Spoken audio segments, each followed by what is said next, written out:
I want to talk to you about my friend Charlie Crawford. He's a 10-time NFR qualifier. Charlie Crawford, time to just shake it out and win. Got it on him fast. Set there up. We are. Here's a day nice money run. lead. You betcha 3-8. That's an absolute perfect run. Timing was perfect from the time the first swing is up. He's got the control. Charlie made it happen by being timed up with his horse with the steer, and being able to not just rope, but to pick that steer's head up without changing the momentum for the heeler at all. We know his beautiful wife, Jackie, all three of their beautiful children, the founder of the Liberty and Loyalty Foundation, which this year will exceed $1 million raised for military and first responders. I've said it 1,000 times. Charlie, it's time to rope, nod and ride, whip and spur. I want to welcome you to the Charlie Crawford Podcast. Let's ride. All right, we're on. Brian Bolick, thanks for coming on, partner. My pleasure, Charlie. You drove all the way out here from Bessemer City, North Carolina. That's correct. For this year's United We Brand event that we do for Liberty and Loyalty. And so, how many miles is that? Roughly 1,200, about 18 hours. It's amazing how many guys have been coming to this event from all over the place. We had 4 guys that came to it just from Pennsylvania. Yes, sir. It's wild. So, one of the things that I loved about this foundation, about being able to help people understand that have that passion for roping, where roping came from. Mm-hmm. And so, to understand a little bit of our history, it's fun to go back to it. And anytime we get a chance to go brand and sort cattle and things like that has always been a passion of mine from childhood. My dad used to take me branding all the time. And it was memories that I'll never forget. And that's what I like about being able to bring this to our military and first responders is let's go back to our roots. Yep. Now you guys get to see where roping came from. So we got up that morning and we left the ranch at 7:30, and when the sun came up, and went and gathered cattle for a couple hours, and then we ended up sorting the cows off the calves, and then we also had 12 guys that have never rode before out there, just soaking it in. Yes, sir. It was a beautiful morning for it. There was a nice cool breeze, but being able to let them experience what it's like being on a horse, going and getting around cattle, watching and seeing how things work, mm-hmm. As far as vaccinating and tagging them and basically your population control of your animals, being able to cut the bulls, and that way you can sort which ones you want to have the correct amount of herd that you want. But to do real cowboy stuff, it's one thing I think a lot of times is the cowboys that actually create the food for our country get forgotten about from the cowboys that are in the arena. Yes, sir. And so it's really cool for me to be able to see what that does, to be able to let people learn the history of the cowboy culture. Yes, sir. What do you think this event does for you and other military and first responders? Well, for me, it was a chance to get back out here, reconnect with some of the guys I met through the foundation, meet some new ones. This year, spouses came, so got to bring Erin. She, we got a cow-calf operation back home, and the way we work cattle on the East Coast is totally different than out here. But I got my first introduction to branding in Texas in 2008 on my buddy's place up in Palapinta. And I'd come out twice a year and do the spring and the fall working with him. So, and it's been several years since I made it back. So to me, this was like going back to what I love. And then she got to see it for real, because you can explain it to somebody, but until they actually get in there and get dirty and see it, it was great. It was a good time. I enjoyed it. How do you brand cattle where you're from? We don't brand. We tag everything. North Carolina, everything. You don't have to brand. And I don't even know anybody that brands in North Carolina. Our cows are all feed broke. You don't have to go out and gather them. Our traps aren't 1,000 acres like we rode over today. We're talking 100-acre pasture. Yeah. You drive by and you're side by side or whatever, they know the feed's coming. You just run them in a lot, sort them off on foot, run them through the chute. I've seen a lot of them that do a table, where they put them on a table and stuff like that. And this was always fun for me because, you get to rope for one. And about the only time before I ever got hooked up with you and started team roping, all I'd done is rope calves in the pasture. Nobody's watching. You can chase them till they're tired. You can put it on there, tie off, go down, flip them, tag them, give them a shot, and let them go. Yeah. And to me, that's my passion. I love just cowboying. And to get to come out here and do it with real cowboys like Tyler and them, those are some handy dudes. Yeah, Tyler was really good about with the Roadrunner Ranch and El Cid Ranch being able to get that organized. He's been doing it for us. I think this is our third year, if not our fourth, and he's done a great job with that. And he's a heck of a cowboy. It's fun just to watch him sit there and sort, riding them 2-year-olds and 3-year-olds. Oh yeah, me and Aaron rode with him probably for about 20 minutes on the backside, watching some of those people that had never gathered, and we just talked, and it's a good time. Yeah, he does a great job with that. For me as a kid, it was always fun. For like we talked about earlier, getting to drag calves to the fire, but also what it does for horses. Oh yeah, when we was able to bring young horses, and because I'd never started a colt in the arena till I retired, and I hadn't started many colts anyway roping. But when I was a young kid, most of our stuff was started in the Brandon pen because they learned how to cow, then they learned how to sort, they learned how to drag calves to the fire. So then when it was time to turn steers, they've already drug enough calves to the fire that they already kind of knew how to log it and even knew how to face, especially on a dead man. Right. Where they put the inner tube, stake it in the ground, you pull it by, they put their front feet, and you can kind of face and look around. And so that was one of the first times I even had that experience, and how great it was just for the horses, but just the soul. Oh yeah. Sun coming up, like you said, just 1,000 acres out there. You don't see the cows yet. You don't know how far you got to ride. And then nature has done a great job because it is green here in Texas right now. It's the greenest I've seen Texas in a long time. Yeah, it was beautiful. Nice breeze. It was a great morning for it. And that event's starting to take off. It's crazy just the sponsors that we're starting to get. We got Oak and Ash Realty and Preacher Homes and Bird Creek Roofing, Cooper's Feed here in town, got behind it. Heart 8 Barbecue came in, and a lot of other insurance, Lucky Rog, Raw Corgis.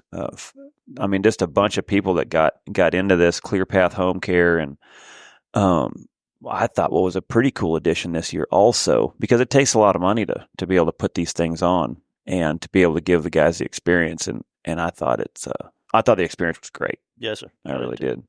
But this was a pretty cool live edition this year, or this year's editions was live music. Yes, sir. Danny Griego. They were good. Yeah. Kim brought his buddy Matthew Hertz in, the fiddle player, and they jammed for lunch. Sure did.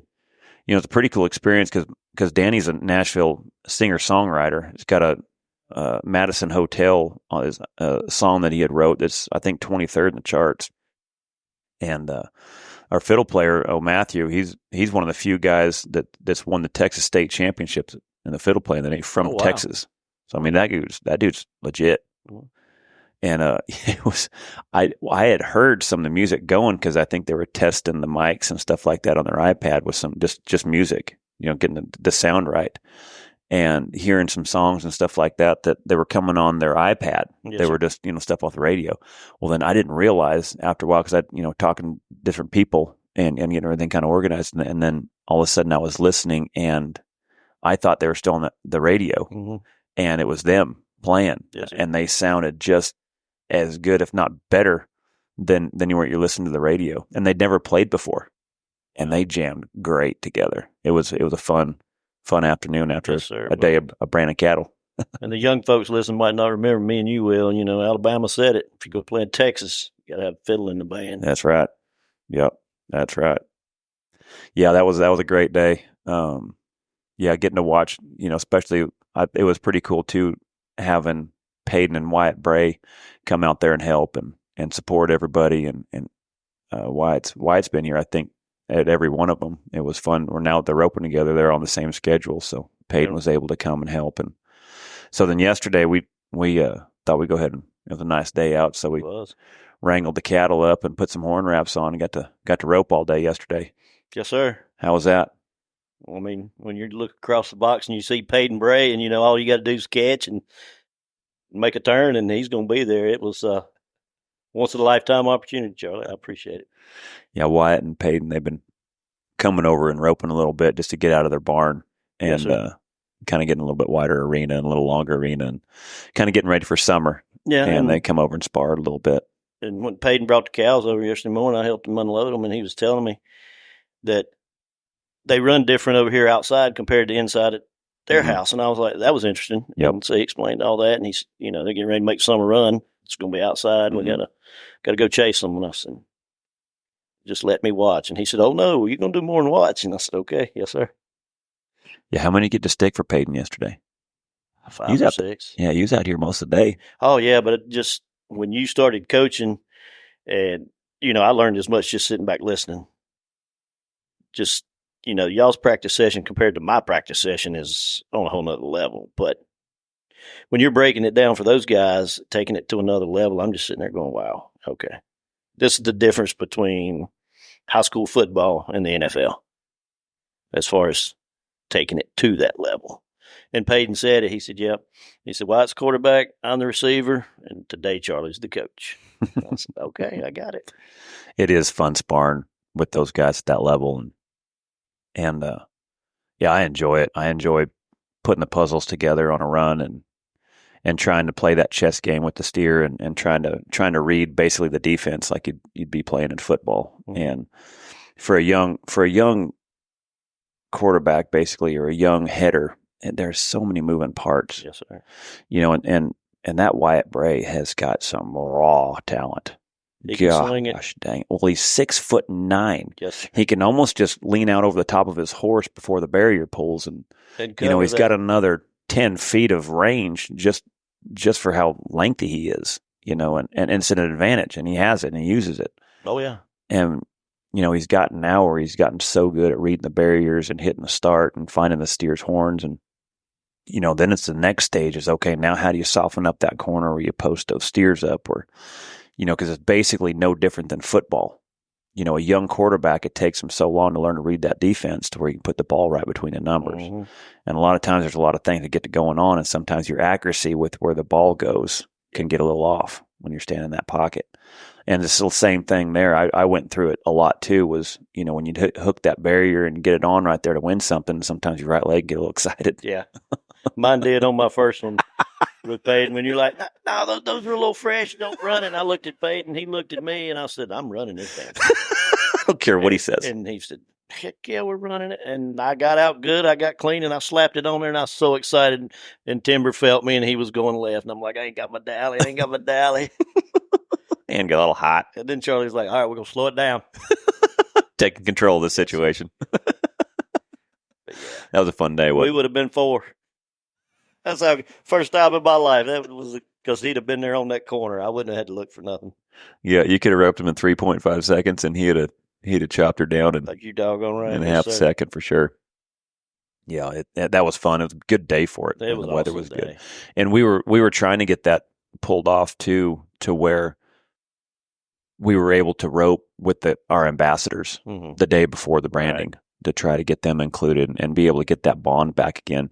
That's what's been fun for me, is that brotherhood that I've had with you guys, the military and first responders, is we have ambassadors that help this event go and go in the direction it needs to go with the volunteers and the work and the things like that, and the ideas and just the groundwork it takes to get this event pulled off.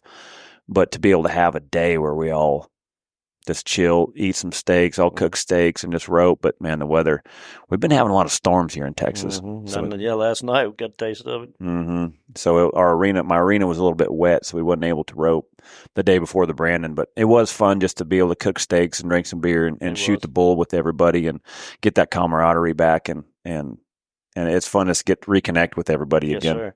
It does a lot for the soul, I think, for that as well. Because most of my contact with the guys is text, because I'm so far away. Yeah. So it was good to see some guys that I got to rope with last year in the mill roping and everything. So yeah, it was a good time. So let's go through your career for what all your service was. I understand that you were in the military and law enforcement. Yes, sir. I joined the Army Reserves when I was 18. I did 10 years in the reserves. I've been a cop for 28 years now. Growing up, I always wanted to be a soldier, and law enforcement was in the family. But deep down inside, I always wanted to be a cowboy. I had horses, rode horses, and there wasn't a whole lot of cowboying. And baseball was my sport growing up. I had a few friends at high school rodeo. I'd go hang out with them, and my dad was like, "Don't you be riding no bulls or no bucking horses. You get hurt, baseball's over, and all this." So, when I graduated high school, I wanted to go straight in the Army, but I had scholarship offers to go play baseball. So my mom was like, "Well, why don't you go try baseball?" I said, "I'm done. I'm tired. I don't want to play anymore. I've been playing since I'm 6 years old." But I was 17 when I graduated, so I couldn't join. So she wasn't going to sign. So I took a scholarship to a small college there in North Carolina and started the fall semester. We started ball practice, and I was like, I'm just not happy. I don't want to be here. So I cut class one day and went to the recruiter's office and said, "Hey, I want to join the Army." He said, "What you want to do?" I said, "Something cool." He said, "Well, that could be a lot of things." I said, "I really don't care. What was some of the reasons you felt like that urge was to? I love this country." Yeah, I understand that. Everybody, a lot of people in my family served. My grandpa was a Marine. He was on the Iwo Jima. My dad's dad, my other grandpa, he was in Germany. He was in the Army. My dad's stepdad, my step grandpa, he was in the Air Force. So that's all I'd heard and seen. I'd walk A little bit closer. There you go. I'd walk in their house and see their flags and their ribbons and everything. And I said, "Man, that's me." Yeah. I love the uniform look. It's, I don't know, just something I always wanted to do. So We did get that opportunity too when we got our poster out to get your yes, I did. modeling career. Yeah, back up. that was an honor. So I went to the recruiter, and he's like, "So what are you doing right now?" And I told him I was in college. And he said, "What are your parents going to do when you just drop out of school?" I said, "I don't know."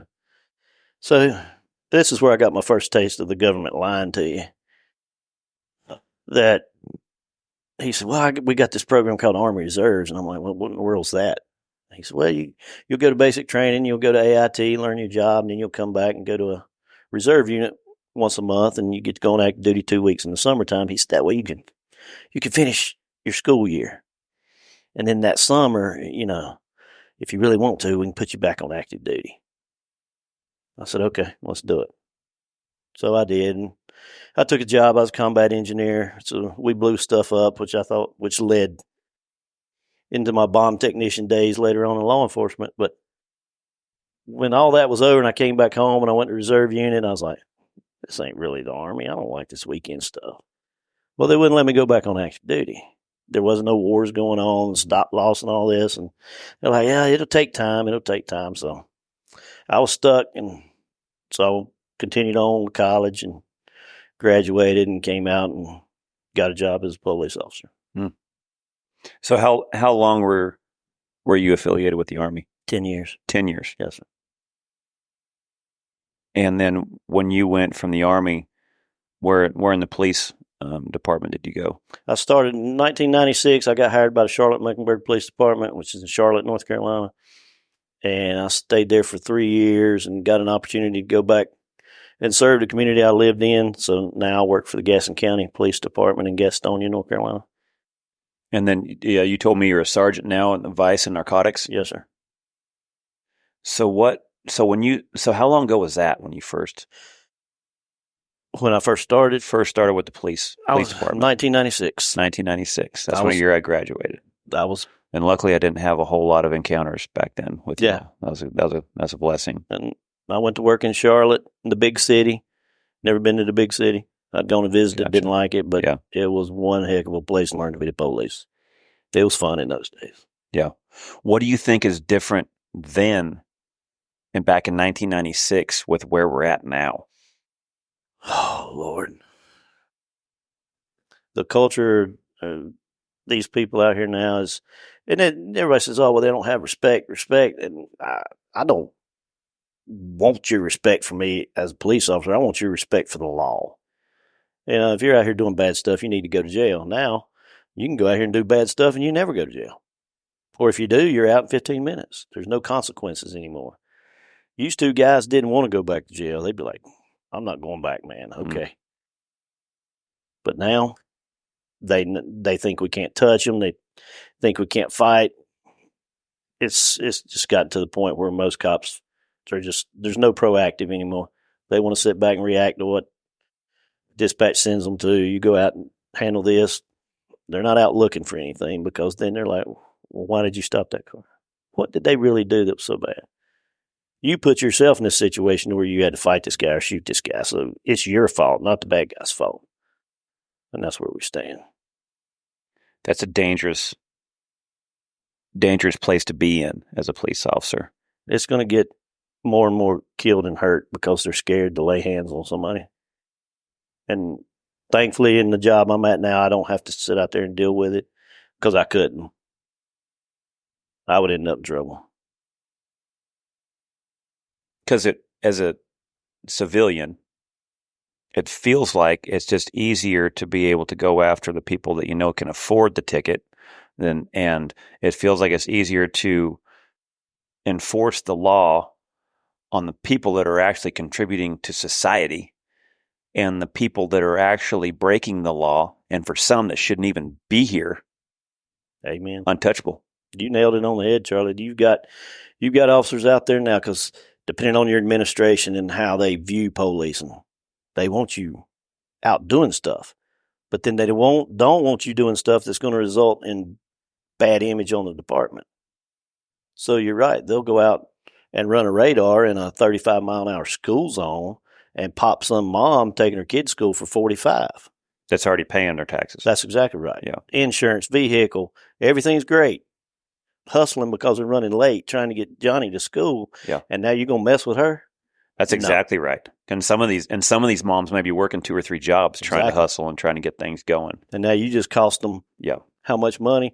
And my career was never about that. I was not a ticket writer.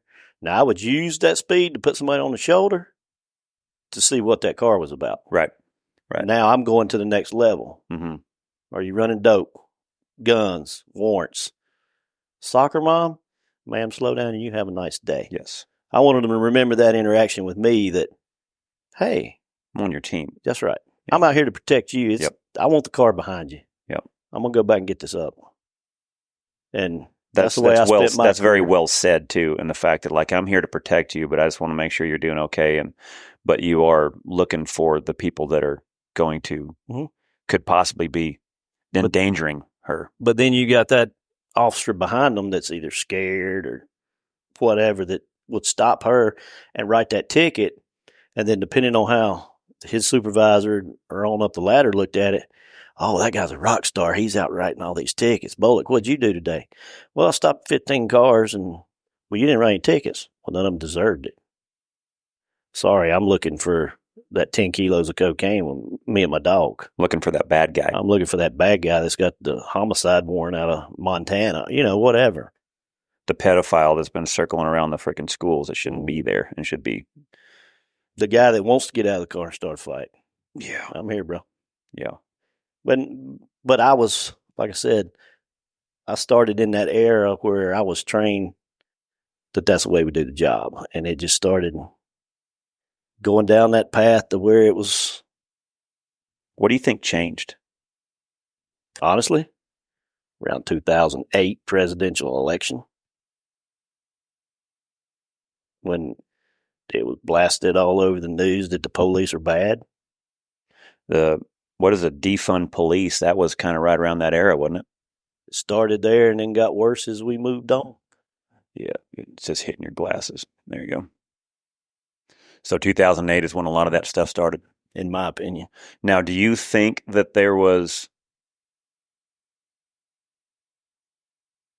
how do you say it to where it's politically, I'm not trying to be politically correct, but just to be on the other side of things, because I can see where, it didn't take long, too, to also remember we also watched Rodney King. Yes, sir. We also watched to where when guys got badges to where they all of a sudden now used to get thrown in lockers and now all of a sudden they get to enforce stuff, and just taking it too freaking far. How much of that do you think that they were trying to get that under control? Do you think there was any, do you think that's kind of where they were going with it? By 2008, I think no, because in my career, I didn't wake up every morning wanting to go get into trouble. I wanted to have a nice day. I wanted to go home, see my family. I wanted to live. Yeah. And 90% of the cops in the world are that way. But you've got the ones that get that badge and want that authority and want to go just prove it to somebody. Mm-hmm. No, those are few and far between. But now back, you talking 60s and 70s? Oh, yeah. My grandfather, he was a cop for 36 years, and he told some awful stories. Mm-hmm. I mean, just awful. It was just flat out violate people's rights. Right.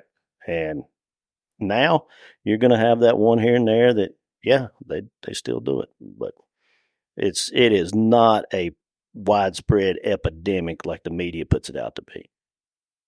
It's one of those things to where no matter what you're at, we can go down rodeo. Is every cowboy a good guy? No.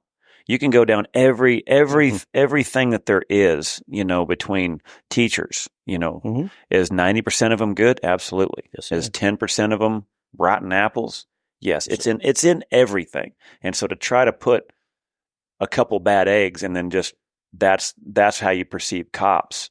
When what's so wild is you see these dipshits that are out there protesting, defund the police and all this stuff. Well, then as soon as anything happens, what's the first phone call? Exactly. It's wild. Yeah. The amount of ignorance that, and I, like I said, I don't want to get canceled, and I dang sure don't want these guys showing up on my front lawn. But no, they won't all. Not the protesters, but just I know the authorities and all that crap. No. But who's funding this? Oh, somebody is. Because they're not doing this on their own. No, they're sir. getting paid to do those this people crap. aren't smart enough to pull this off. No. And I hate to say that, but it's the truth. Yeah, They're not smart enough to pull this off. it's sad. What do you think the recruiting is now on police officers? Because it is, as much as you guys are getting where you almost can't defend yourself, you almost can't even really, and in some ways, even uphold the law. Right. What is it doing to recruitment? Because it's not that the people are getting into this for the pay. No, most definitely not. No, if we did it to be rich, then we're dumber than we look. But it got real bad 2 or 3 years ago. It's coming back a little bit depending on where you're at. Now, my department, we're sitting pretty good. But I have to admit, we got a great department, great administration now. Don't get me wrong, we've had our moments. But we still get police. We're still going to chase you. If you want to act stupid, then you're going to pay the price. And our administration's still backing the officers. Most of them feel free to do their job. So we're in a decent shape, but I know some places they're so understaffed that their guys are out there shagging calls by themselves with no backup, which is dangerous in and of itself. And the fact that they feel like their hands are tied and they can't actually do their job, it's dire straits in some places. And so a lot of this comes from, so a lot of the police, their instructions come higher up. Yes, sir. And so a lot of that comes in administration, and a lot of that comes up with probably even, basically whether you're a blue state or a red state, there's some things there that you can tell there's a difference. Yes, sir. Correct. Yes, sir. And so what are some of the most dangerous cities in our country? Like Chicago has got bad New York. New York. And in New York, I remember Giuliani, it seemed like, was it the 90s, early 2000s? I forget when he had that place pretty safe. So there's a recipe there. Now, what did he do that was so much different than what they're doing now? He allowed them to go out there and make contact with the public. Like if I saw you walking around and I thought you were up to no good, I could approach you. The law says I can interact with you. I'm not violating your rights. Then depending on what I see or hear with my interaction with you, I can take it to the next level. Now I can search you. Oh, you got a gun. Well, New York, you can't have a gun there. So you could put these folks in jail and get them off the street. Because what was he going to do with that gun? Was he going to go rob somebody? Was he going to go shoot somebody? And then they stayed in jail for a little bit. Yeah. Now they're not even allowed to hardly go talk to anybody. Oh my goodness. You just detained that guy for saying, hey, how you doing today, sir? And then if they do get enough to interact with them and find a charge, well, now we have no bond, no bail. Well, why would I even mess with doing the paperwork to charge you if it's not going to go anywhere?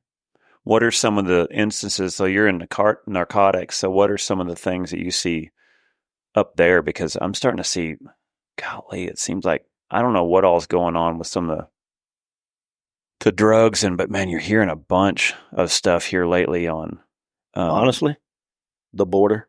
The border. It's flowing over like water, Charlie. Even all the way in North Carolina. All the way in North Carolina, and I'm going to tell this story, and I tell it every chance I get, and people say, "Oh, it's just because you're conservative and you like Trump." No, when COVID hit and he shut that border down, we had a hard time finding dope. The people that work for us that go out and buy dope, so we can charge these guys for selling it. They shut the border down. It got tight. There was still dope coming across, but it wasn't like water. And then you had big hits where the feds were taking off big loads of dope at the border up in Atlanta, the pipeline that brings it to the East Coast. The guys that work for me were like, man, I can get you a couple ounces of meth, but that's about it. But it's going to cost you $2,000. Man, we were paying $200 for it 6 months ago. Supply and demand. So it works. I've seen it. I lived it. Control of your border helps stuff flowing into your country. People, drugs, you name it. And your small towns. Because it's going to get there. The further it comes from the border, the higher the price gets. So, for instance, just for numbers, we'll say an ounce of meth down here in South Texas at the border worth $10. By the time it gets to North Carolina, it's worth $100. By the time it gets to New York, it's worth $200. Got it. When fentanyl first became the big thing and was pushing heroin out, we were paying. So what is fentanyl? That's what fentanyl I was trying to say is earlier. a lab produced. So I've been hearing a bunch about it, and I don't even know what that is. Narcotic. It actually has a medical purpose when it's made by a pharmaceutical company. Okay. The Chinese scientists are in Mexico making it in these super labs along with the methamphetamine, and the cartels are running it and getting it across the border, and everybody's making money. The cartels and the Chinese. Fentanyl is produced in a lab. It has the same effects on a person as heroin, but it's cheaper. Right now, it's dirt cheap. With heroin, you got to grow it. You got to grow the poppy and all that, cultivate it. You can make fentanyl all year long. You don't have to worry about growing seasons, weather, moving the product around and finishing it out. It's produced. It's powder form, pill form, everywhere they want to do, and it's ready to go. So what does it do? Is it like, what's the high? That makes it so appealing. The same as like oxycodone and painkillers that doctors prescribe is the same feeling you get with heroin, which is now fentanyl. And that's how a lot of folks got hooked on heroin, was back when the doctors were just handing out pain pills left and right. Well, when the pain pill dries up, you still want that high, so you go to the street and you get the heroin. Roger that. And now the fentanyl, like when it first came big, we were paying $15 a pill in North Carolina. We'll pay $1 today. What are the side effects? It's just the addiction. It's just, the side effects is your health and your mental capacity and all that. But because I've been hearing a lot of people, the stats have been people talking about the death rate. Oh yeah. Well, that's the other thing is how pure was the fentanyl when it came across the border? Did somebody cut it to get more out of the product? Was it hot enough when that person took it that it just killed them? Oh, so the dosage. Yes. The dosage is not, that's what it is then. When it's made in the lab, it's a certain grade. And when it comes across the border and the people that are dealing it, like if I buy a kilo of fentanyl at the border, it's going to be strong. It's pure, whatever, 90%. And if I want to make more money out of that kilo, I cut it. Oh, okay. And then I sell it, and it's not as pure. Well, these people that are used to that strong high, they take a hit of this cut fentanyl, and it doesn't give them the same reaction, so they take more, trying to get to that level of the pure, and they just overdose. Got it. Because they say a lot of those drugs, the first high is as good as it gets, and then you're always trying to find that. They're always chasing it. Have you ever read that there's a poem on the internet. You can Google it. It's called I Am Meth. I've heard it. Yes. Eerie. Yes, it very much is. I recommend. I've always told. I think there's a certain time that my kids are going to read it, just so they can actually understand what it's like to almost have a conversation with the devil. Mm-hmm. And I believe this girl wrote it in jail. She got busted for meth. Wrote this poem, and it's an amazing poem. But yes, it is. It rhymes. I mean, It talks about everything that meth's going to do to you, and it's like you're having a conversation with the devil. He's telling you. He's showing you his cards, and you still do it. Yep. He's going to show you what you're going to do. You're going to steal from your mom. You're going to ruin. I'll steal your kids. I'll ruin your marriage. I'll take your house. You'll lose your job, and it all rhymes. And then the path it goes, and you'll do it anyway. You're testing my strength, more or less, it says. And all that is true because I've lived it. I've seen it. The young kid you started dealing with when he was 15 years old as a patrol officer. And then you see him 5 years later, and you knew he was going down that path. You tried. Parents weren't involved, whatever all the factors are. Everybody knows them. And then you just see the progression, and the drugs just take everything from a person. And 90% of all your property crime is to feed somebody's habit. They break in your house to get something to go trade. That's talked about that in that poem too. Yep. And that's what Steal, it is. rob, yeah. And what was wild was after she wrote that, I think when she got out, you'll have to read it, but I think like 2 weeks later overdosed on meth. Knowing all those things, that the factors and what it'll do, but still couldn't. It's wild. Yeah. It's wild that a guy can go that route to where that's going to take the whatever pain you have inside away when just is, and it only creates more pain. And with the Narcan, they're saving these folks. The what? Narcan. What's that? It turns around the effects of the fentanyl and the heroin. If they're overdosing and dying, you can give it to them and it brings them right back. It's instant. Kind of like a Pulp Fiction. Yes. And I've seen it where the guy's laying there. I mean, he's dead as he can be. He's just gone, and EMS rolls up, bam, hits him with the Narcan, and that son of a gun's up walking around like, what happened? Why are y'all here? Wow. And then guess what they do 2 hours after we leave? Yeah, right back on it. Back on the dope. And now the officers are carrying it, and, I hate to sound like this, but we're we're continuing the problem. I mean, we just went against God's will because some gun was on death's door, and here we are out here playing Savior. Well, and you're hoping that there's that, in the opposite way, you're hoping that if there's that one person you could save that ends up changing, if it scares him enough to where then all of a sudden he does good. So if a guy is trying to look at it that way, but I would say as a police officer, it would have to be very frustrating when you save him, then all of a sudden then you see him robbing somebody again. It's the same one. An hour later. And don't get me wrong, I'm saying everybody gets that one shot. But if you don't take the opportunity that you were given, I'm sorry. It's not my job. It's tough. Now, are you starting to see quite a bit of that stuff? It was wild when you said how much it stopped when the border shut down. That's crazy. And it's true. And for me, even just to think about it, because we're a long way from the border where you think about North Carolina. Yes, it's crazy how it's even getting affected all the way up there. Oh, it's rural West Virginia. Places it just makes it everywhere. Wow. And it's an epidemic, and nobody addresses it. Why do you think that is? What are the politics behind this? It just doesn't seem like this is a strategy that the voters would be on board for. No, they wouldn't if they knew the truth. And without going into detail and naming agencies, we had an investigation, big fentanyl. Ended up getting information of a location way up north. Lots of dope in one house, lots of money in the other. Forwarded it on, young narc detectives trying to make their name, getting that big case. Government agencies get a call from D.C., shut it down, it stops here. What do you mean shut it down? We got it. You got what? Don't worry about it. We've got the information now. We'll take care of it. And then these detectives go try to follow up. Okay, did y'all? Don't worry about it. Where's the money train? Who is really involved in this? And why did you just shut this guy down? With no reason. And it happens all the time.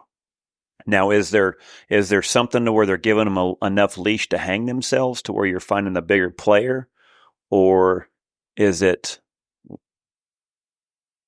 stuff that we don't even probably even want to know? Sometimes the bigger player just never gets touched, and I don't know why. I mean, I have my guesses, right?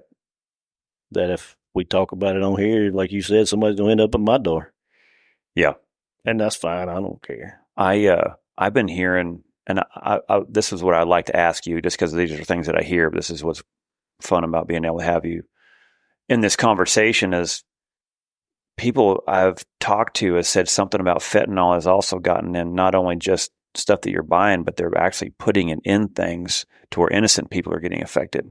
I've been hearing how much during Halloween, you better probably make sure that your Halloween circle is within the people that you know, because I've heard to where they're putting some of that stuff in the candy where kids are getting it unintentionally and dying.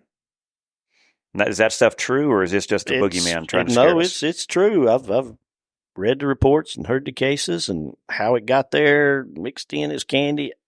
I don't know, but you see the pills that we buy, and they try to make them look like your prescribed pills. So, these kids that go into mama and daddy's medicine cabinet and get a couple pills and take them to school, like Xanax or something, and they're like, hey, get these. And so they get that feeling of being on that Xanax and they like it. Well, mom and dad runs out. So now they go to the street and they go to the dealer and they say, hey, I want some Xanax. Okay, sure. And that dealer gives them Xanax, but it's not Xanax. It's fentanyl made to look like Xanax. And these kids have no tolerance for it because they haven't been on heroin. They haven't been on that strong of a narcotic, and boom, dead. I was listening to Joe Rogan the other day, and they were talking about, I don't know what rock star. It might have been Kid Rock, I think maybe, but they were talking about if you're doing drugs now as a rock star, it is not safe because you don't know where you're getting it from nowadays. He's like, man, it was actually pretty good in my era. Like, it was actually pretty trustworthy to do some of the stuff that he was doing. And they say now you don't know where it's at, and you could end up dead. A lot of guys are ending up dead because they're taking stuff that's not. That's where some of the debate was. I heard was to make it legal. Well, then that way you can regulate it and all that stuff, which to me looks like more money and stuff like that. But I mean, I don't. The hard part is how many kids do you think of? Well, it's legal. Yeah, then you're going down that route. It's a tricky to try to get it handled and under control. Has got to be a tricky mess that we're in. We're at the point where I don't think we can get it under control, honestly. And I hate to say that, but I mean, it's my job. But I'm not going to say we're winning the war on drugs. I'd be lying to you, Charlie. We're out here playing a game every day, and the good guys are losing bad. I feel like the good guys are losing in this country right now. Like, I keep waiting for Rambo to show up or somebody to show up, and it's been hard to watch what's going on in the school system. It's hard to watch what's going on in the universities. It's hard to watch our tax dollars that we're getting raped on every angle, from what we make to what we buy to where we live. I mean, the taxes have gotten out. Just driving down Fort Worth and trying to avoid a toll road that our tax money's already paid for. It's, like I say, not to get too political on this stuff, but gosh dang it, I love this country, just too, like what you're talking about. And it's getting so frustrated with what the politicians and whoever's running this country is doing to it. And it's sad and see where we're at. There's some deep pockets running it, and they don't have mine in your best interest in mind. No. They want to ruin everything that those before me fought for and shed blood for. Whether you hate Trump or not, I'm not here to sell you on him. No. It was interesting, though, when you read his quote saying, they're not after me, they're after you. Yep. I'm just in their way. That's exactly right. And if you can't see that now, I mean, to me, he pulled the cover over. He did, and that's why they couldn't allow 4 more years, because if you gave him 4 more years to figure that out, he could have fixed it. He could have fixed it, or he would have exposed so much that the American people would have come together and fixed it. How much support does he have amongst law enforcement? Oh, 90%, in my opinion. But I guess I surround myself with like-minded police officers. That's true. But as a bomb technician, I traveled this country training from the 100-man department all the way up to NYPD and LAPD. And we all thought the same. Just as far as the country. This is before Trump, during Trump, and now after Trump. But we'll go, since we're on this path, everybody's seeing these protests on these college campuses. If I'm standing there wrapped in a shawl saying I'm Hamas, which is a designated terrorist organization, where's the Bureau right here? Where's the FBI? Why Never aren't thought they about that? But January 6th, if me and you showed up at the Capitol and stood outside waving an American flag, now don't get me wrong, some people went in there they shouldn't have and all that, but they put their ass in jail. Still in there. Still in there, some of them. I tell you what's scary for me was the fact that I wanted to go. I was mad. I really felt like it was watching Trump get basically deceived and pull it. It felt like the last scene in Braveheart when he was winning. He had him by the tail. And then you look back and you call in the cavalry, and then they just turn around and went the other way. Everybody on the Republican side, it was hard to watch. It felt stolen. Now, like I said, I'm not saying I've seen it. It just felt stolen. And there was a lot of people heading out there. I wanted to go. Luckily, I've got enough brains. Yeah, me too. Not me. I have enough brains that are associated with the military event that we put on that were saying, Charlie, do not go. Do not go because this is a set. And they even some of the guys that I knew they're like, don't go. That you'll get set up. You'll get. They knew what the traps were basically. Yeah. And until they kind of, I never even would have thought that. Never in my wildest dreams would I have ever thought that's what the entrapment was basically that was going to be their message, where if you stand up against the government, this is what we're going to do to you. And at one point in this country's history, that's why 1776 came about, you think? Yep. Because the strength of the government wasn't about the people anymore. And I'm not condoning or saying let's start the revolution, but something's got to give. Well, and I just don't see where, like I said, I love this country. I bleed red, white, and blue. And it's hard to watch. It's hard. And it's not anything that I feel like, 'cause my wife keeps telling me like, oh, Charlie's here, the end of the world statement here, because I'll be preaching and stuff like that. And it's not that I see that like anything's really being affected to me right now. In the fact of, I live in a bubble. I still drive to Stephenville. I don't lock my truck. I walk in, everything's still good in this little bubble that I live in. Yes. But what's hard to watch is where it's headed. And where I guess I struggle with is the fact that I would love to be able to fight and get it to a right spot where I felt like it was worth handing to my kids when I pass. And I don't feel like it's going in that direction. And that's what pisses me off. Yeah, that's what I was going to say. Claire, my 11-year-old journeying Creed, where is it going to be when they get to the age where they got to start being adults? And I don't like it. Don't like it one bit. Yeah. And these people out here trying to influence them. Yeah. You better be real dang careful. You let me raise my child. Yep. You stay the hell out of this. Yep. Yeah. I've embarrassed the shit out of my wife because when we go into school, I ask them what they're teaching. Yes. I am that guy. And she's like, oh, I'm apologize for my husband. I said, no. I don't mean, I'm not trying to offend no one. I want to know because I don't want, and I was clear. I said, look, I don't want no one teaching my kid how to be transgender. Yeah. I don't want him taught. I want him taught how to learn, how to read, how to do math. Yep. I want him in education. I don't want him getting brainwashed. Right. Reading, writing, and arithmetic. I'll take care of the rest. And with the great part of is the fact that we live in still a good bubble right now. But yeah, it is to be an involved parent. It does take some hard questions to be able to ask. Yeah. And a lot of people are scared of hurting somebody's feelings. Me, no, I'm sorry. I don't care about your feelings. Well, there's no feelings that's going to overtake the feeling that I have for my kids. Exactly. And so I try to be as respectful as I can, but I want to be honest. This is what my expectations are. That's another thing that's come to this country. We're worried about hurting somebody's feelings over honesty. Well, if you can't handle that, that's not my problem. I'm not going to blatantly disrespect you, but I'm going to tell you what I expect out of you as teaching my child.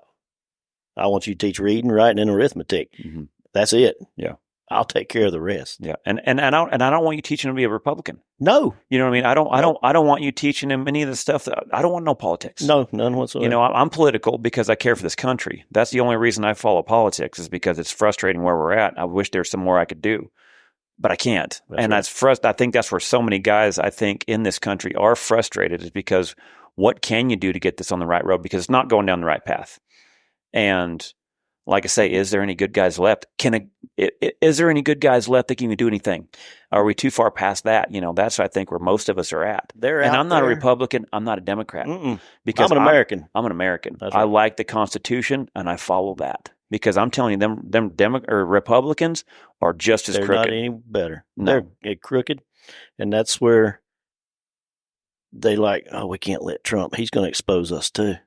No, they're in bed too. Oh, you most definitely. See where Mitch McConnell is, and the guy from Utah, Romney. They're just snakes in the grass, and it's a bad place to be right now in certain places. But luckily where I'm at in rural North Carolina, we're still good. That's why I love coming to Texas. That's my goal, retirement at the end of the year, is to move out here, start another cow-calf. So how much longer till retirement?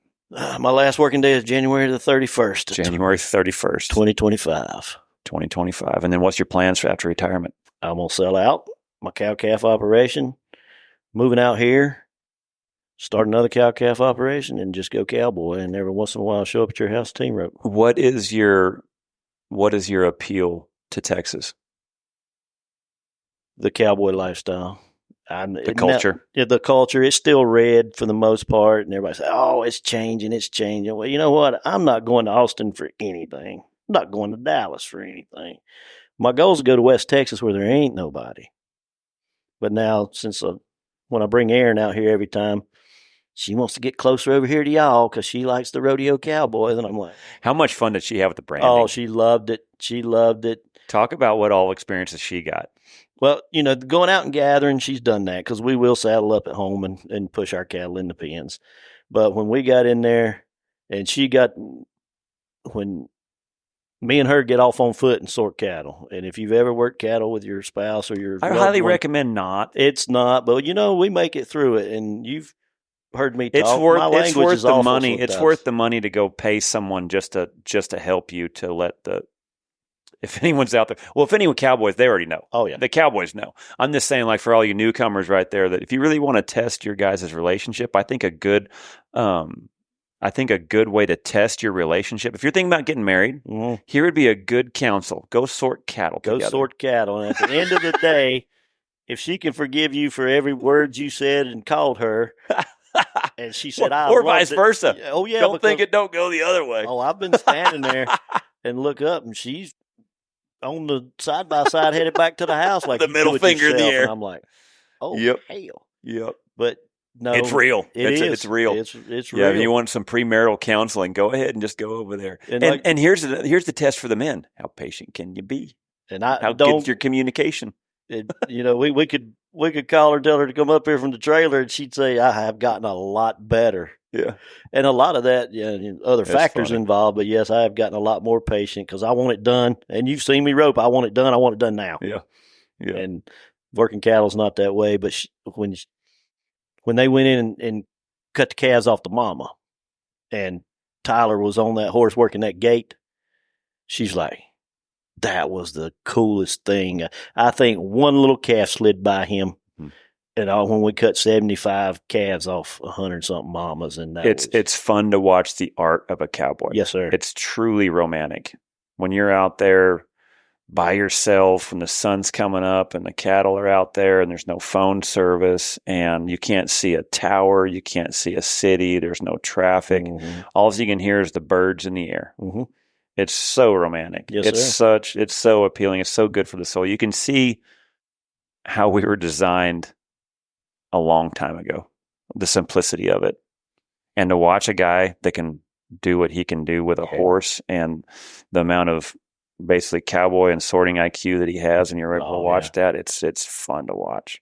You can see where the events were established by cowboying. Oh, yes, sir. You can see where the roping events came from when you're doctoring Mm-hmm. cattle out there in the wheat pasture. You can see where the cutting and the work and the rain and the fence work. Yeah. You can see where all these events were coming from the history of raising cattle and ranching. And you watch him, the road to the horse and all that, all those nice horses. And then you see Tyler out there. I mean, cowboying doing it. And you're like, these cattle ain't never been touched. With his John Dutton mustache on. Yes, sir.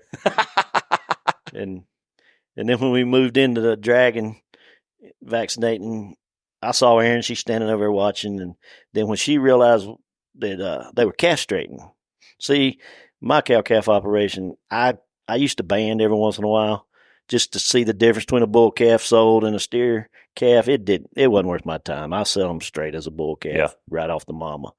Well, she got over there with white bray, and next thing I know, I look over, she got blood all over her hand. What the hell is she doing? And I look, and he's pulling them out and showing her, and next thing I know, she got a knife in her hand. I'm like, oh my goodness. She did everything but put the blood on her face. It was awesome. Yeah, didn't she? It was awesome.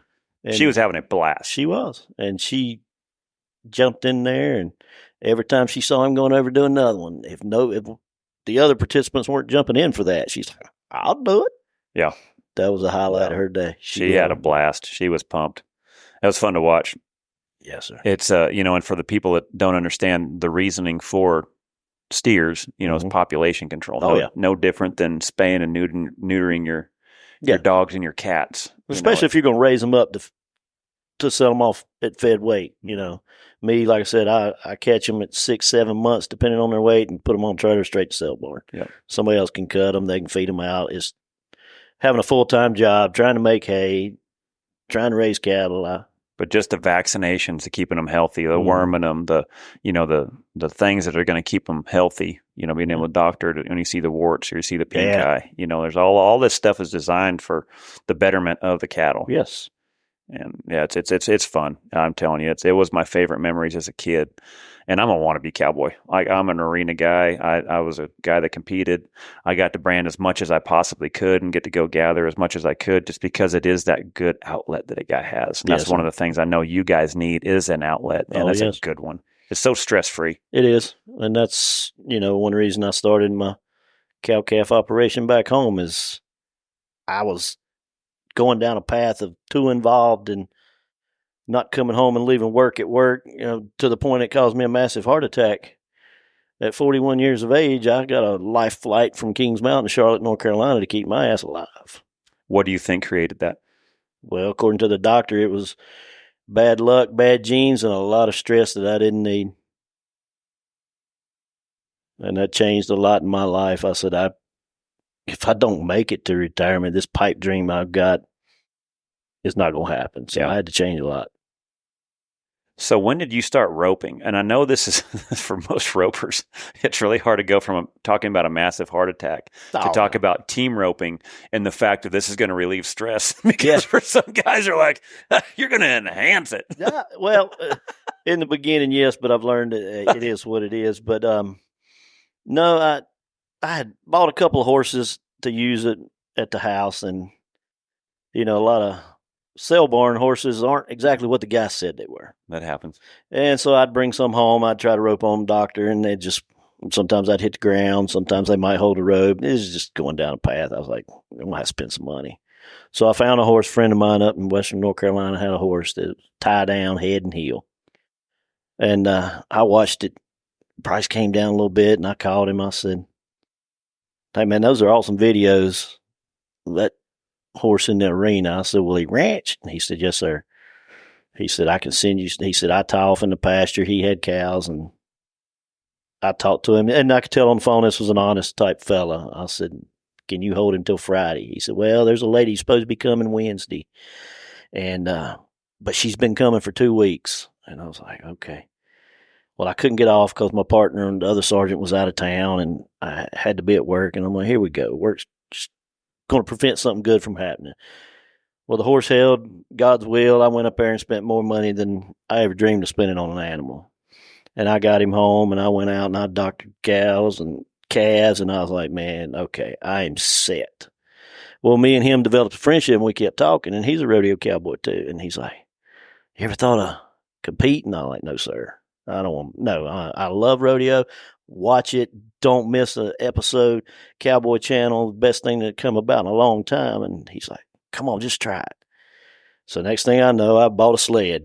He comes down, we pull it around. I catch a few times, and he's like, it's just that easy. And I'm like, okay. Well, a couple months later, he talks me into driving up Tennessee to a jackpot. And this would have been April of 2021, 3 years ago.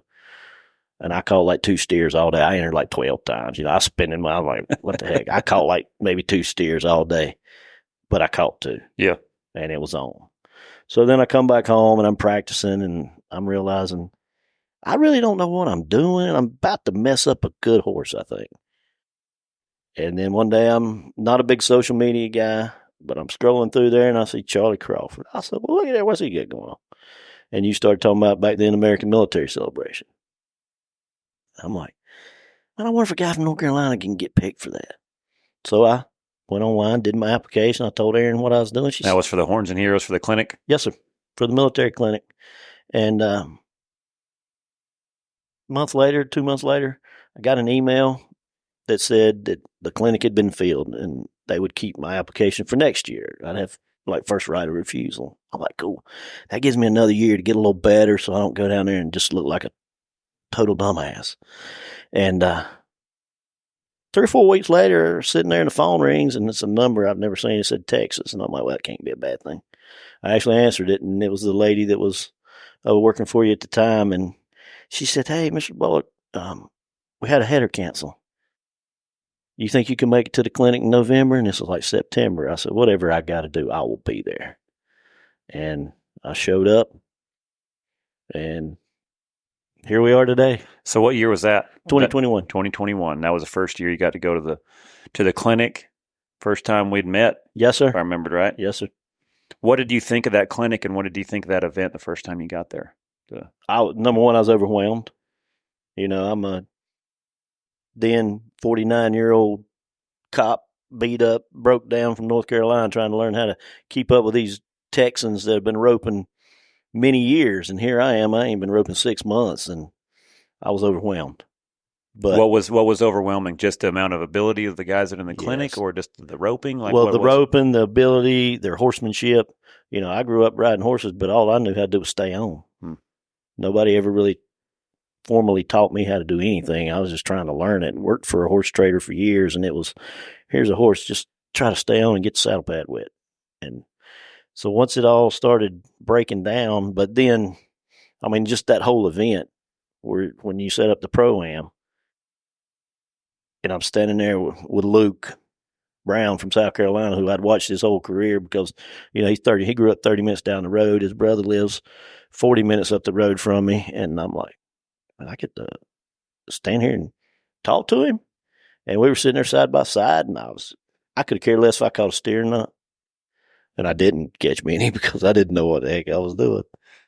Still don't. But what do you think the clinic did as far as where it helped, for one, stay safer? Because I do remember there were some left turns. Yes, sir. Ducking out. If I could have caught and made those turns, you'd have been like, he probably don't even need to be here. But they would. It's a good thing you didn't catch a lot of time. I'd have probably got ripped off that hole. Yeah. Which I have done. I believe it. Before I'd got here, I'd held on to that rope so bad that I was getting that horn, and those cows showed me they were stronger than I was. But I remember rolling in, because I drove 18 hours straight through that first time because I didn't have a living quarters. I'd sold my living quarters because I wasn't planning on traveling and doing anything. And I drove it straight through. I pulled in. First guy I met was Freedom. And then Eddie Evans rolled in, then Shane White. And it was like the 4 of us just hanging out about dark in the NRS parking lot. And they're from Texas and Oklahoma. And I'm sitting there going, oh man, I don't belong here. But we were all veterans, and that just kind of took over the roping side. We developed a bond there that I don't even know how to explain it, Charlie. And we got to talking about things. All I wanted to do was talk about roping, but they've roped, most of their adult life. And so it led to talking about, deployments, being the police, dealing with the things we deal with. And I was like, this is cool. I've got an outlet now that I can get away from some of this shit. Do you think that's what helped kind of stay unhooked team roping? Yes, sir. Because when I go back home to rope, don't get me wrong, I've met some great people through team rope, but I've also met those team ropers that I could give two shits about. Mm-hmm. But yeah, I said, I got to get better so I can go out here and hang out with these guys. Yeah. And then I think I pushed myself so hard trying to get better that I was digressing because I was doing it for the wrong reasons. These guys don't give a damn if I turn a steer or not. It's coming together for that event every year and hanging out. And so they said, is everybody coming back next year? I said, I most definitely am. And we haven't missed a year yet. So we came back the next year and we helped you run the chutes, push the cattle. And then I saw where you were looking for somebody to sponsor the meal for the guys in the next class. And I said, no, I'm going to jump on that. And so I've done that ever since. And it's just my way of giving back to those guys because luckily I'm in a position where I can do that. And well, it also helps having guys that have been invited to that clinic, that have already been through the clinic, that have been to the roping. And so when you guys are there for that guy that was there when you were, you know, that new guy that's nervous, yes, that doesn't think he belongs there because he's from another place. It's so good to have you guys there. Like, no, I've been there, man. Yeah. I've been there. No, just stay hooked, stay hooked. This is because it can be over. I watched it be very overwhelming for people that come into it that they're not kind of in this culture or in the state or things like that, to be able to have those guys kind of almost counsel them a little bit, like, this is what you're going to expect. And you guys all talk the same lingo to where then there's a bond there that gets created. And I haven't seen hardly anyone that's been to this event that doesn't come back. No, because sir. I think that first year in 2020 when I decided that we're going to have a roping, well, and I then think there was 35 teams. Yeah. And then now there's over 260. Yeah, it was a big one this year. And then the next year, it was July, and Reggie Dawson sent me a message. She said, "Hey, are you coming to AHC this year?" So what kind of question is that? Yeah, I'm there. She said, "Well, I need a favor." And I'm like, well, "What do you need?" She said, "There's a guy stationed at Fort Bragg, North Carolina. He's Air Force Special Ops, and he's from Texas. He used to rope. He got picked for the clinic, but he doesn't have a rope horse. He's got some horses, but he said they're just probably not going to work out." She said, "You got an extra horse? Or could you get his horse out here that probably not going to work well for the clinic?" I said, "You give me his number and tell him not to worry about it. He'll have a horse in Decatur, Texas." And so I brought Dakota, and I let him ride my good horse. Now, I rode my old horse because I didn't want to give some guy the horse that I ended up having to go buy to learn to rope on, because my other horse was a little too much after when you brought Trevor Miles Baker in that first year. I realized, I don't know how to ride this guy. I could put Charlie or one of them on, and they'd probably make him look like a rock star. But I need to slow everything down like you told me, so I went and bought an old horse. Mm-hmm. I came out here with Shane when we came to your house to that clinic, me and him and Ty, and I stayed out here for another 4 or 5 days looking at horses, and I found the old rock steady, not going to go left unless you make him, and that slowed everything down. I started catching, started learning to rope. What do you feel like the American Hero celebration has done for you and your family? What do you think? What do you think that impact was, that team roping and just the camaraderie and what all that event has? How has that affected you and your family, do you feel like? Well, Erin has never missed an event with me. She flew out that first year because she said, "I got to see this." So she flew in. So your wife was there with you the first year? Oh, yeah. She hadn't missed one. She said, "I'm not going to miss this either if you don't mind me coming." She said, "I know you want to hang out with the guys. I'll just stay in the background." And she saw what it did for me, that it was okay for the way I talked with Freedom and Eddie and Shane about things, that I can also talk to her. Because now she understood it a little more, that I'm not just an asshole. I just got some things going on. Mm-hmm.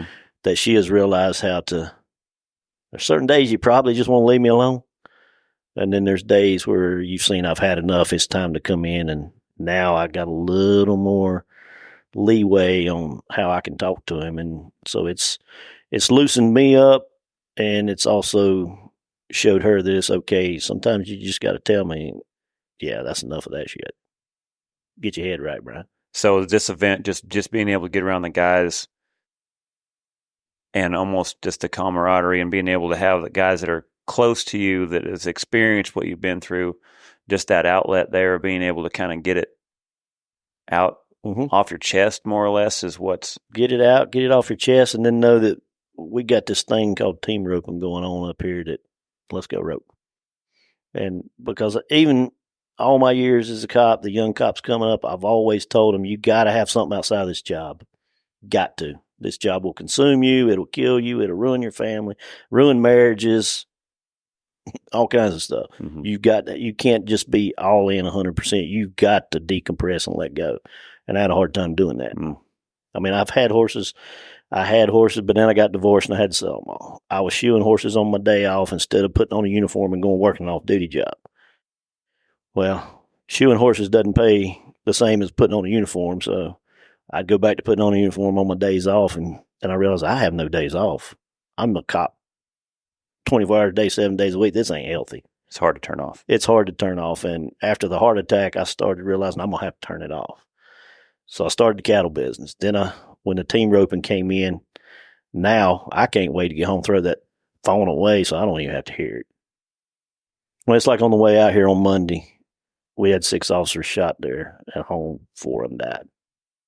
And Erin's over there on the internet, and she's telling me about it. And there's nothing I can do from out here. Just, I don't even want to hear it. I'll deal with that when I get home. So. Yeah, because that's one of the things that I have tried to do with this event is when the guys come out here is there's something to do. Yes. You know, when you're not roping, you're amongst your guys, you're amongst your group and your brotherhood.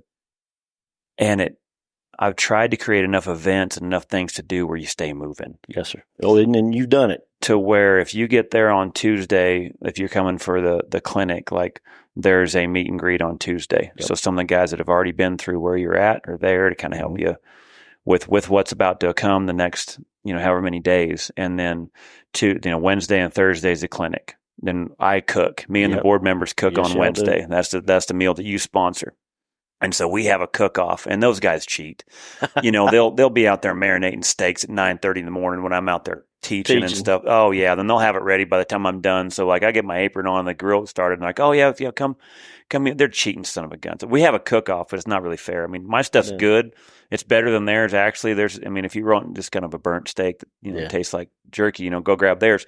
But the hard part is mine ain't done till 7, and everybody's full by then, so I'm cheating, son of a guns. But it's fun. Like it's cool to be able. For me, I enjoy doing that. I enjoy cooking the steak for the guys, and it's been something I've always done when we've had this clinic here at the house since 2014. Was because it was an outlet for me. Right. Rodeoing is so hard because it's so selfish.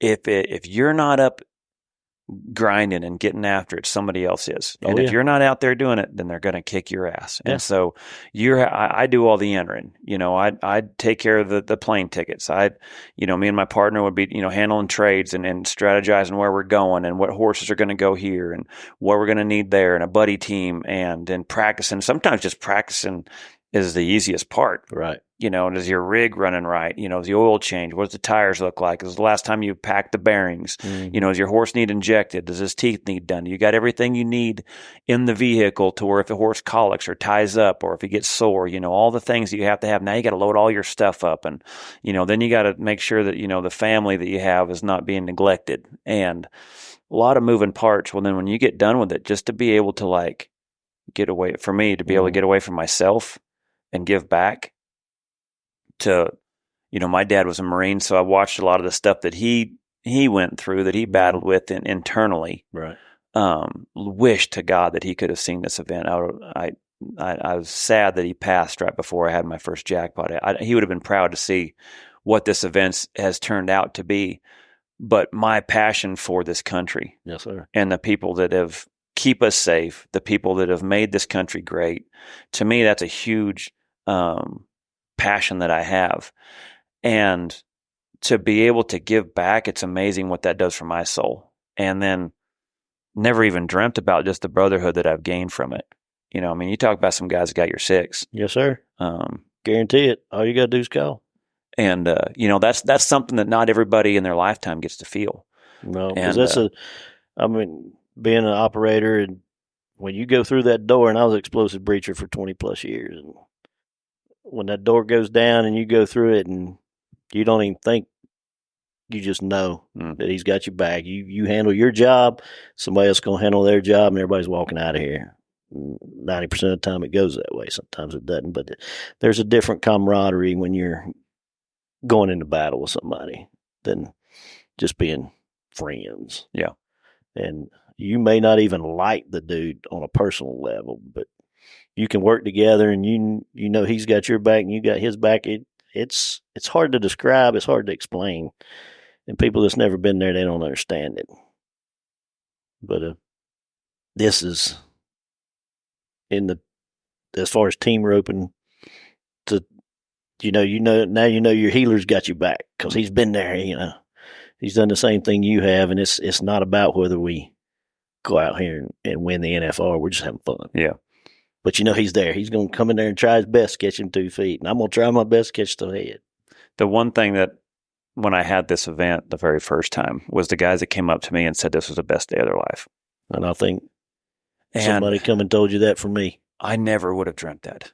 Never would have dreamt that because I'm so spoiled. Like, this is the culture I've hardly ever gotten out of. In fact, I put my whole life just to make it, and then to have someone tell me that was outside of that, because it was eye opening. Because, like I say, you're tunnel visioned. Making the finals and making a living, and you don't see anything else around you. Yes. At least that's how I was. And for me to be able to help someone basically see what it's like to do what I do every day, and they come back and say it's the best day of their life, it was eye opening for me. It was life changing on where I wanted the vision of where I wanted this event. And so now to be able to have a ranch rodeo along with it for the guys that need to haul ass like yourself, and made it to Fort Worth at the ranch rodeo this past year. And then to be able to, it was like, all right, now what kind of experience, because that helped me kind of give me a vision of, all right, where do I want this to go, and the fact of what experience do I want for these guys. And when you guys had told me this, a lot of guys told me it's the best day of their life. A lot of guys told me that, man, just having this event once a year felt like it was going to keep the gun out of their mouth. Yes, I heard many say that, and luckily, knock on wood, I've never had that thought. That really changed me. I'm like, I didn't think any of us had that thought. You know what I'm saying? Yeah. As a cop or veteran, you just don't talk about it, but got some friends back home on the police side that have started opening that door for law enforcement. It's been open for veterans a little longer, that I didn't realize how many cops thought about that. And like I said, luckily, God gave me the strength that thought doesn't cross my mind. And I thought everybody else was the same. Now I realize they're not. Well, I remember that Foundation 22 kill. That was established from 22 military guys a day killed themselves. Yep, and now it's one tribe, I believe, and they've also now accepted the law enforcement. Yep. And when you accept the law enforcement into the military, it's 28 people a day that kill themselves, and I've heard that number's growing. And it just blew my mind. It's real. There's no doubt about it. It's real. But that first year, and I roped in the military, roping in the Pro-Am, and I was just donating to the cause because I had no chance of winning. Even though I told myself I'm going to win this thing, I knew I could. And then the NFR set up that night at the showdown at NRS, and the top 15 in the world are just walking around milling with us like we're here for y'all. And we're like, wait a minute, y'all are practicing to go to the NFR. No. We practice for the NFR at our house. I can. And it don't cost us nothing. We're here for y'all. And I was like, this is the coolest thing I've ever seen. So I left here with a passion to make it to the short go of your military roping, so I could see what it was like to rope at the NFR on that quick setup. Second year, barely missed it by like 0.5 of a second. I broke the barrier. Me and Justin Long drew each other, and I didn't realize he was the number he was, because I don't look at that stuff because it bothers me. When you see a number 3 that probably ain't even really a number 3 at this point, roping with a 6, you're like, oh, shit. Well, I went out there and called him, and if I hadn't broke the barrier, we'd have made it Fort Worth. So I left here that second year going, I don't care what it takes. I'm going to Fort Worth next year. And me and Justin were third high call. That's awesome. Against some salty dudes. And I was like, and Slow Cal are my nemesis. And that third round, we had that black and white steer Bobby Joe bought up here, and I'd seen that son of a gun walk out of that chute, and my heart sank. I said, I can't catch him. I can't catch him. And I said, well, what do you mean you can't catch him? Clear your head. Back in there and do your job. And Justin was the greatest partner. He's like, Brian, just let him out and rope him like you have all day. And I got that video when Farron is yelling, y'all going to Cowtown, boys. And I look back and Justin two-footed that joker. And at that point, they said we were second high call. I could have got off my horse and done my dirt angel like you did at the NFR. And didn't care if I made it or not. I was sitting second high call, and then we ended up third. And man, you sent me that text that morning from the movie about the prom queen, and we put the language in there, and I said, I got this. And Justin was the best partner, man. He come up and he said, Brian, he said, it's just another day in the practice pen. He was such a good dude because he's been there. Yeah. He can tell the story where he missed for $300,000 two times in Vegas, and I'm like, man, I'm just roping for 20 in Fort Worth, Texas, and this is my NFR. Mm-hmm. And I was late. Laid on the barrier, and it cost us. We ended up 8th, but, to go from the first year, couldn't catch a steer, to finishing 8th out of 260 teams. I mean, with some dudes that's been roping all their life. So that event, when you guys had told me that, like how life-changing that was, it really sparked some creativity in me. I was like, oh man, if this was your best day ever, like, let me show you the cool stuff that I got to experience. Yeah. So that's part of where the United We brand comes in. That was some of the best experiences I had as a kid, to be able to feel like what it was like to actually where cowboying and roping originally come from. Mm-hmm. So the history of the Western industry, let's go down that path, which we've done now. And then the clinic, that's what I do now for a living. And so to be able to take in, now we only take in 8 guys on the head side and 8 guys on the heel side. Yeah, because we used to take 15. Right. I took 15 back in the day because half the time, half of them showed up. Oh, okay. Well, now everybody makes it. To do 15 guys on the head side and 15 guys on the heel side, you don't get as much quality time. You don't get as many reps. And so I've had some clinics where they take a smaller amount and pay more because they want more reps and they want more personal attention. I thought, you know what? Let's do 8, because in that way, there's a little bit more time. You get more reps. You're not just running back and forth, at 15 guys. There might be one guy I've already even got to talk to in 2 days. This gives me way more personal interaction and more stories and more examples of how to set the run up and things like that to stay safe. And so that our clinic has gotten great. It's one of my best clinics I have of the year. Oh, yeah. And then, then to be able to cook out for them and show them what it's like when we're done roping at the rodeos, we all sit around, maybe have a few beers and eat some steaks and eat good and stuff and tell stories. And so I wanted that to be a part of that culture. And then on Friday, we have the open roping.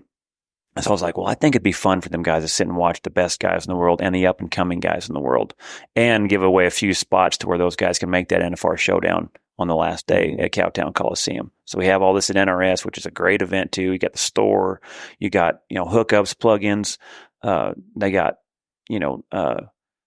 got cabins out there to rent, and it's like such a great facility, especially for what we're doing. And they welcome us in. David Isham and everyone in there, Jason Brooks, they just welcome us in, and then that environment as well. Well, we have the open guys there. We have what I call our military first responder pro roping, which we have 10,000 added to on the head side and the heel side.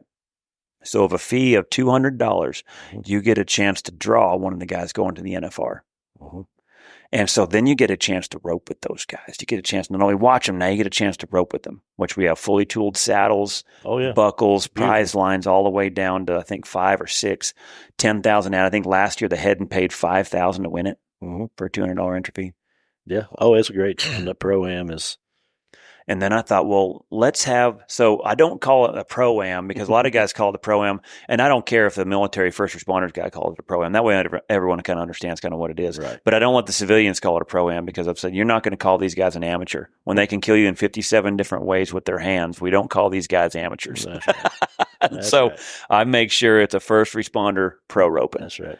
And watching that event is something that is so special to me because you get to see what it's like when everyone's rooting for each other. Oh, yeah. My announcers have never seen that before. My flaggers have never seen that before. The secretaries are like, these guys are so nice. They're so polite. Like, we're so used to getting chewed out by, some of the payout and all that stuff. Like, these guys are just happy to be here. The flaggers are like down there on ground zero, basically like listening to everyone. Oh yeah, just talking a little trash, but like encouraging everyone. Like you don't hear that at a team, bro. Oh no, it's all about the money. Yeah, and it's just the environment, the culture of it. Like you can truly feel God's presence amongst this event, and then the NFR guys now being able to get relationships with the military and first responders. And there's Joe knows a lot of them. Joseph Harrison, he calls them like, oh, I can't wait to see so and so and this and that and that environment.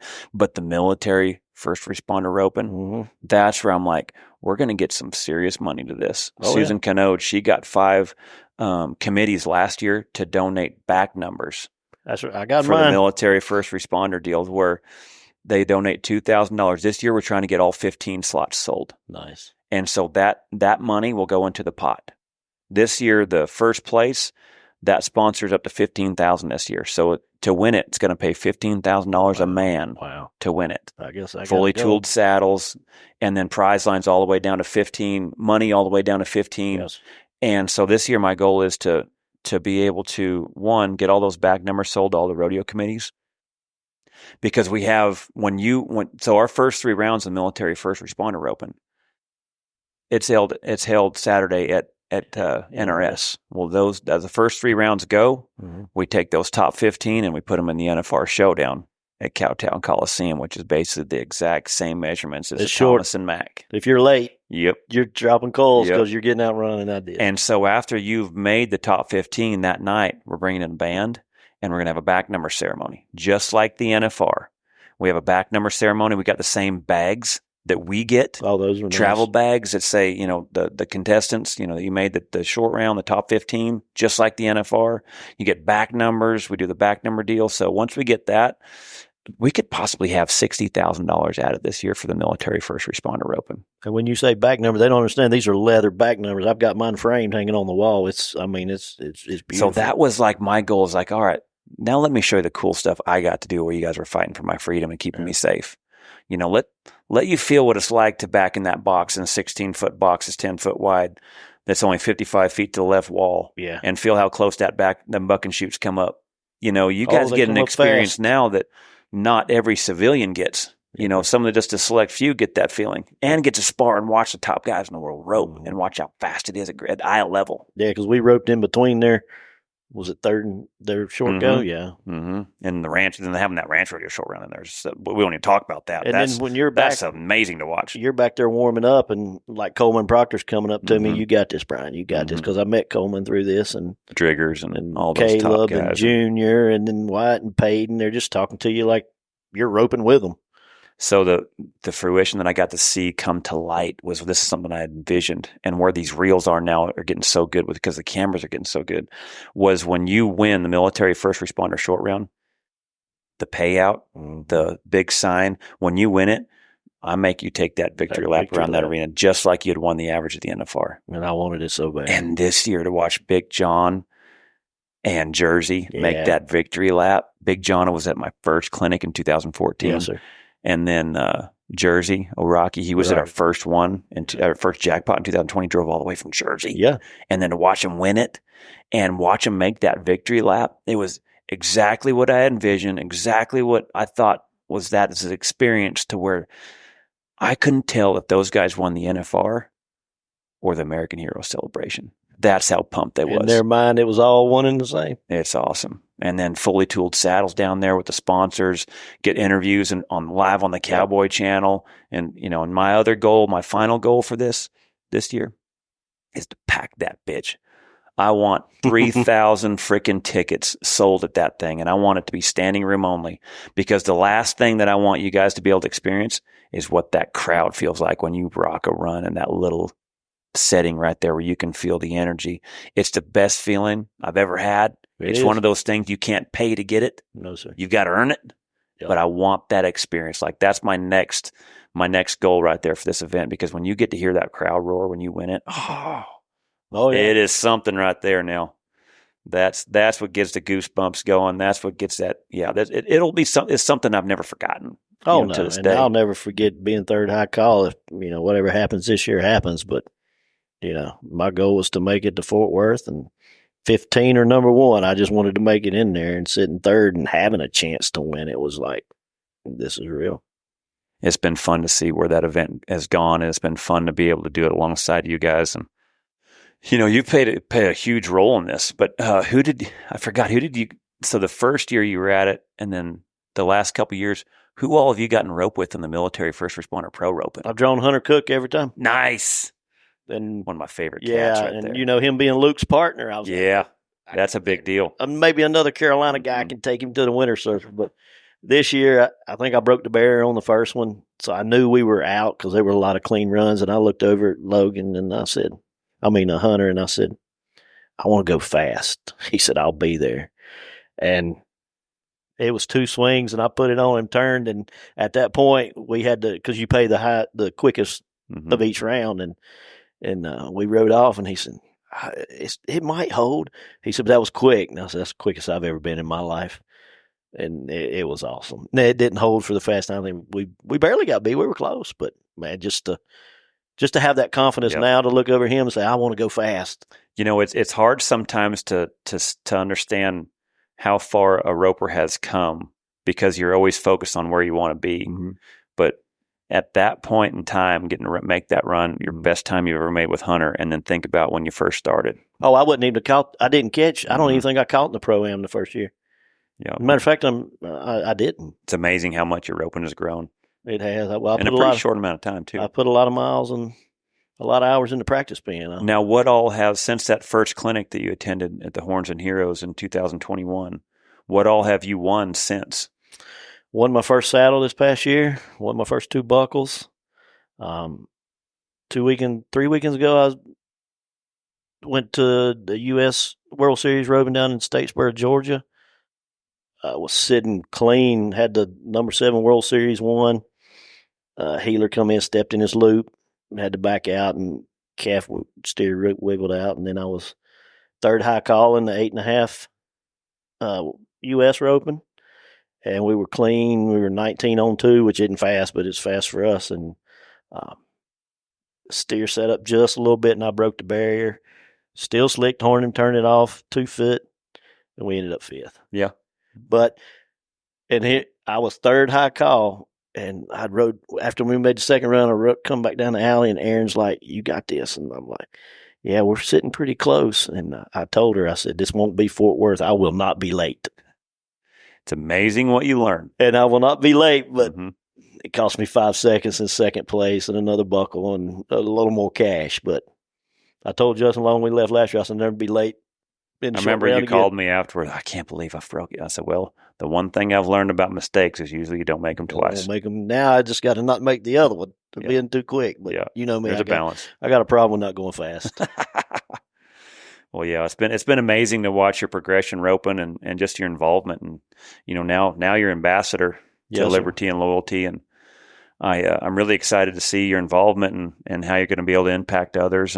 And just, I think too, is it's so important for the guys that are coming up to be able to have those group of ambassadors that are such solid guys. It's amazing the confidence that they give those guys coming up. And I'm proud and honored to have you on my team, you on our team. Proud to be part of it. And like I said, back home, it's a lot of people, they poke fun at me. Oh, you're friends with Charlie. And I said, yeah, but in the local roping pen back home where I do a lot of backyard jackpots, that first year, I ain't gonna lie to you, I stole some American Military Celebration banners off the fence, and I have them, and I took one up there and I hung it up in their arena. And the other day we were at practice, and Stacy said, "You didn't have to have another one in banners. That looked kind of rough." And I said, "Matter of fact, I do. I'll bring you one next week when I get back from Texas."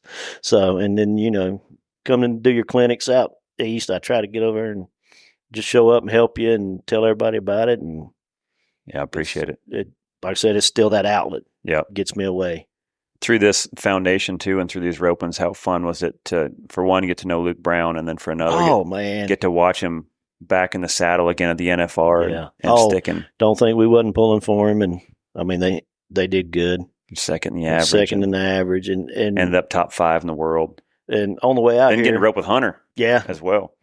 And, Erin, she got to meet Luke, and I wrote with, a lot of people back home that grew up with Luke, know Luke, and some family members and stuff. And the podcast on the way out here, I was, Erin was catching up on the podcast, and she listened to the one with Luke, and she said, I understand him now.